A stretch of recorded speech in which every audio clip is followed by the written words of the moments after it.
So I'm at the new workspace. I was coming here to check on if they got the furniture in my office yet. I don't think so. I spoke to Jimmy. He said he was going to drop it off. But I just shot my first film. I like this. Hold on, I got to share this with y'all. Make it great. Make it big. Make it work. Make it simple. Make it happen. Make it important. Make it powerful. All these important things, man. Just make it.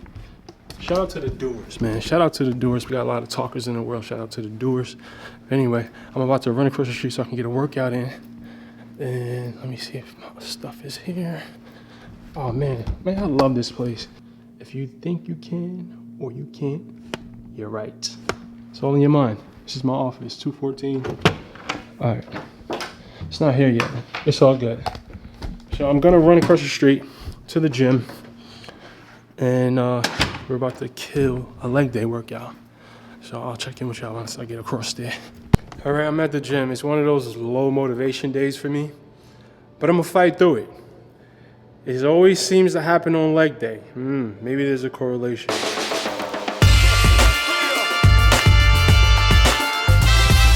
So I always start my workouts with a warm-up and some dynamic stretches. The warm-up for me today was the 100 lunges. And I'm doing a dynamic stretching move or dynamic warm-up, whatever you want to call it.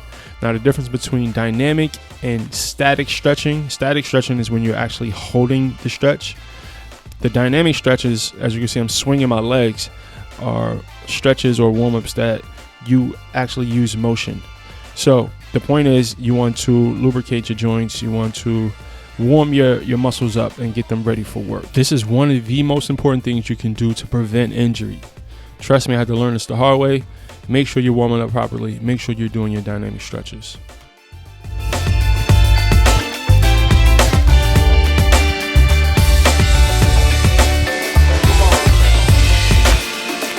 Here's a few things you want to be mindful of when you're doing a leg press.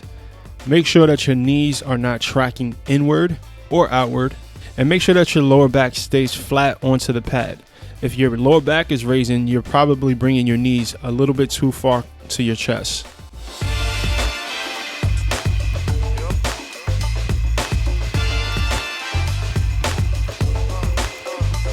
I'm still working to personally master my squat form. I think squatting is like an art.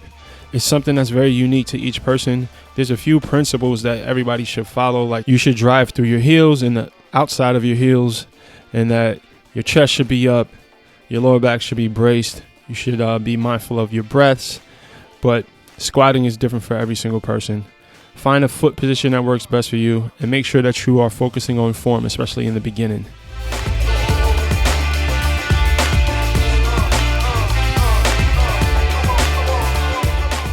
So I'm working on being more consistent with training calves. Comment below if this happens to you as well. I always cramp up every single time I train calves. The first few reps, my calves be like, bro, and they lock up, and I gotta stretch them out. Comment below if that happens to you.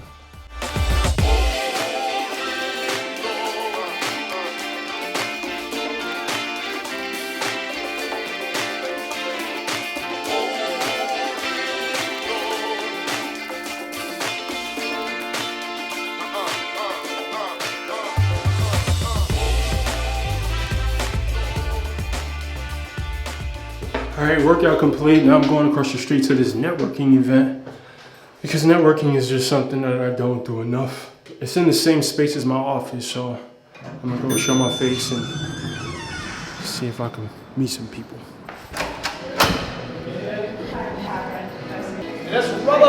What's up? What's up, buddy? Hi. Hi, everyone. Hi. I'm Robert. Nice to meet you. Come on in, brother.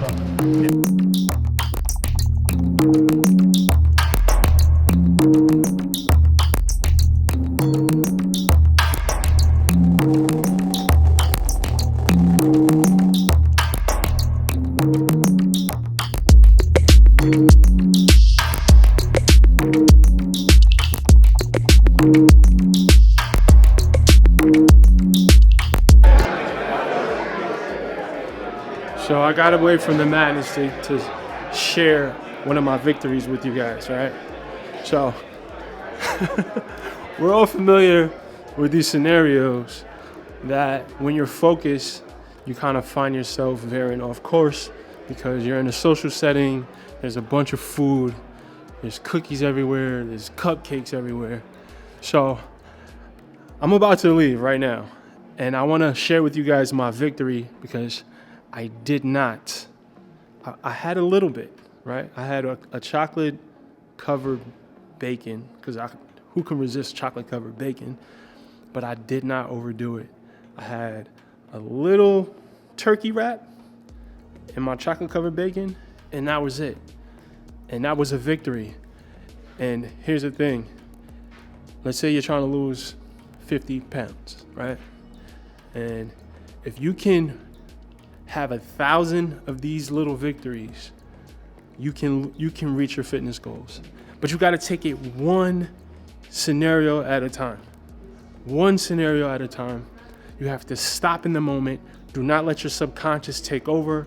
Don't let your flesh, your gut make the decision for you. Keep in mind your goal. I know for a fact that if I didn't have my goal at the front of my mind, I would have went ham. It's hard for me to control myself when it's unlimited food. But I managed to do it, and I'm proud of it, and I wanted to share that with y'all. I love y'all, Brix Squad. This one was for y'all. All right, I'm home now, and Cammie prepared this delectable dinner. This is what, baby? Pretzel bun with chicken, spinach, honey mustard. So pretzel bagel? Bagel. Pretzel bagel. Is it like, who makes this pretzel bagel? Here, where did that? Trader Joe's. So a Trader Joe's pretzel bagel with chicken Spinach and honey mustard. And a vegetable soup. With orange carrots, yellow carrots, purple carrots, green beans, and celery. This is about to go down. So here's the full review of this mystery fruit that Cammie bought from Trader Joe's. It's called a plum cot. So apparently, The plum that sleeps in a cot. apparently they're fusing fruit now. So it's an apricot and a plum mixed together. It's pretty good though. I don't really have Wait it. till you swallow. I'll save my joke. I almost forgot to show you guys. So this is my dessert. It's 2 packages or 2 containers of Greek yogurt. I put a few chocolate chips in there. You can probably see them. I know this lighting is not the best. And some whipped cream. And with my ice cream scoop. It does wonders for my sweet tooth. And I probably save approximately 400 calories from my normal dessert, which is normally like a pint of ice cream and a Lenny and Larry's cookie. All right, so look, it's the next day and I'm back here at the office. My office space isn't ready yet. I still gotta do some work and get some furniture in there. So I'm kind of using the common areas in here right now. I got a lot of adulting to do. Comment below if you guys want to hear this business stuff. I don't want to include it in the vlogs if no one really cares about it. So it's a lot of stuff I got to run around and handle today for growing my business and the new venture that I got going on with the gym across the street. And I'm also looking for suggestions for the name of the personal training entity that I'm going to be starting across the street. Good morning. So comment below whatever suggestions you may have for that, because I have no idea how I'm going to begin to brand that, and it's super important. I'm excited about it. If you know any personal trainers, if you know anybody who is in the 757 area, period, that needs some guidance, that needs a good trainer, hit me up. I'm probably going to be taking on clients. I'm not 100% sure yet, but I'll keep you guys posted. So make sure you hit the like button. I appreciate all the support. Shout out to the Brix Squad. I love y'all. Until next vlog. So get well and get money.